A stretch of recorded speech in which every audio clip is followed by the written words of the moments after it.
Assalamualaikum. Hai guys semuanya, apa kabar? Selalu dukung my YouTube channelku Cesipo agar aku selalu semangat untuk buat konten-konten yang baru. Bantu dengan cara like,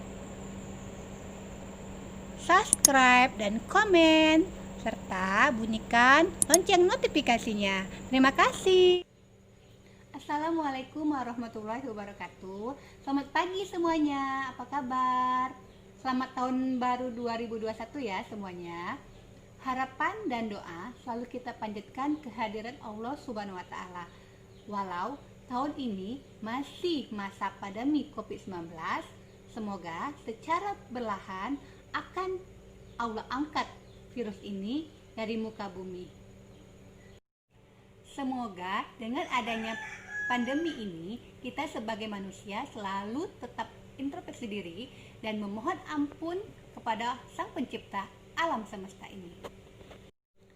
Oke, semuanya, terutama untuk para dewan guru se-Indonesia dan dunia, apa kabarnya semuanya para dewan guruku?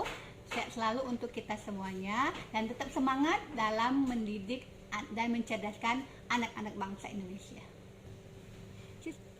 Siswa-siswiku juga, apa kabarnya kalian? Ibu rasanya rindu sekali sama kalian semuanya. Semoga dengan bergantinya tahun dan masih daring dari rumah tidak membuat semangat kalian pudar dalam belajar untuk meraih cita-cita kalian. Ibu harap kalian tetap rajin dalam mengikuti sekolah daring dari rumah, rajin juga dalam mengumpulkan tugas agar kalian bisa memperbaiki nilai yang kurang baik di semester yang lalu. Tetap semangat semuanya. Hari ini kita belajar perdana di semester 2. Siap ya untuk kalian semuanya? Silakan ikuti dan tonton video pembelajaran mata pelajaran IPS. Selamat menyaksikan. Love you dari Ibu untuk kalian semuanya yang hebat-hebat.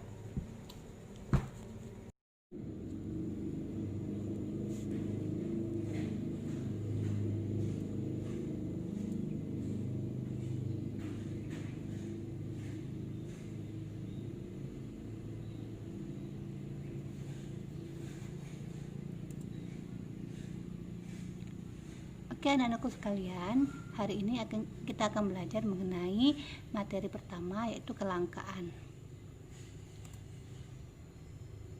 Nah, ini contoh dari kelangkaan untuk kebutuhan dari manusia. Gas habis, kurangnya air bersih,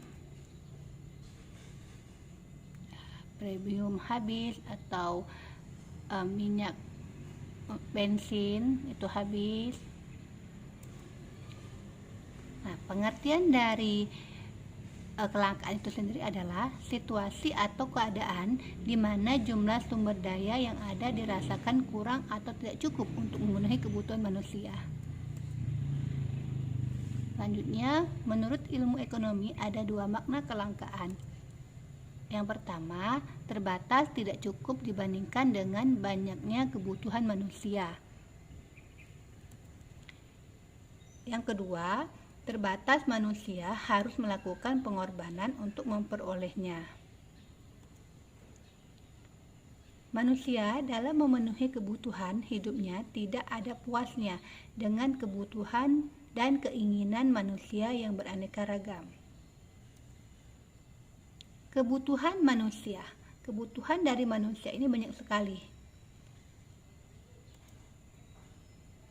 Kebutuhan yang terjadi, kita lihat di sini ada kebutuhan yang memang dibutuhkan oleh manusia itu sendiri, yang memang kalau tidak dipenuhi akan mempengaruhi dalam kehidupan sehari-harinya. Atau di sini adalah kebutuhan adalah hasrat yang timbul dalam diri manusia yang jika tidak dapat mempengaruhi kelangsungan hidupnya.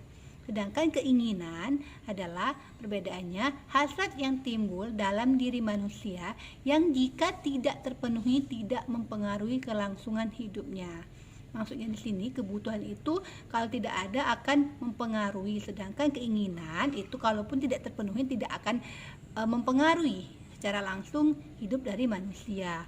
Contohnya kalau kebutuhan itu seperti makan, tempat tinggal, pakaian itu diperlukan oleh manusia, sedangkan keinginan itu lebih dari kebutuhan. Misalkan pengen punya mobil, pengen punya perusahaan, pengen punya motor, misalkan punya HP, itu kan sebenarnya tidak diharuskan. Tapi kalau kita memiliki jumlah uang yang lebih juga tidak apa-apa ya, tapi disesuaikan dengan kebutuhan kita. Kemudian ada 4 bagian kebutuhan manusia, itu menurut tingkat kepentingan, waktunya, sifatnya, dan subjeknya. Keterbatasan sumber daya. Kita lihat di sini, yang pertama adalah sumber daya alam, yang mana manusia membutuhkan seperti air, hutan, air untuk kelangsungan hidup manusia. Tanpa air kita tidak bisa melakukan aktivitas. Sedangkan hutan adalah sebagai paru-paru dunia, paru-paru untuk kehidupan masyarakat. Nih gambarnya. Nah, ini air, kita memerlukan air, kemudian kita memerlukan juga hutan untuk memenuhi kebutuhan, untuk menanam kebutuhan kita sehari-hari, misalnya untuk para petani mencari kayu bakar dalam tempat tinggal, untuk beternak. Awalnya kehidupan tempat tinggal kita itu berawal dari hutan.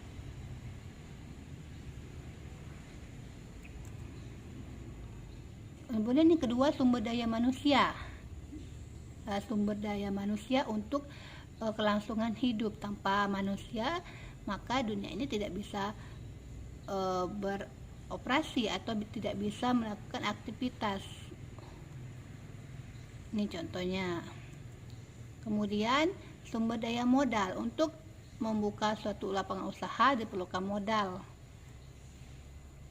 diperlukan uang dan skill ya, tidak hanya uang saja tapi juga kemampuan, daya kreativitas dan daya skill yang dimiliki oleh manusia tersebut dalam melakukan persaingan untuk mendapatkan usaha yang lebih baik. Kemudian yang keempat, sumber daya kewirausahaan atau membuka usaha. Contohnya misalkan kita ambil dari anyaman yang mana akan dibuat untuk kebutuhan manusia sehari-hari, bisa untuk tikar, bisa untuk keranjang, dan bisa juga untuk yang lain-lain untuk memenuhi kebutuhan manusia. Atau juga bisa kita ambil contoh seperti makanan, kita buka usaha keripik, misalkan keripik jengkol atau keripik pisang, yang sesuai dengan sumber daya alam yang ada di sekitar tempat tinggal kita. Nah, ini adalah tugas kalian. Pilih salah satu dari gambar di sini. Kemudian nanti kalian boleh komen jawaban kalian. Tuliskan apa alasan kalian memilih salah satu barang yang ada di gambar ini. Silakan kalian komen di YouTube ini dan tulis nama dan kelas kalian. Oke, terima kasih. Terima kasih anak-anakku sekalian sudah berpartisipasi dalam mata pelajaran kita hari ini, dalam pertemuan hari ini. Silakan tugasnya kalian buat dan komen. Tidak perlu kalian kirim di WA, cukup kalian tonton, kalian like, kalian komen, dan tulis nama kalian dan kelas kalian. Selain absen, di komen itu kalian juga harus menjawab soal yang dari gambar tadi. Sekian dari Ibu, sampai jumpa lagi. Sehat untuk kita semuanya. Ibu akhiri. Wassalamualaikum warahmatullahi wabarakatuh. Sampai ketemu lagi di pertemuan selanjutnya. Dadah, bye-bye.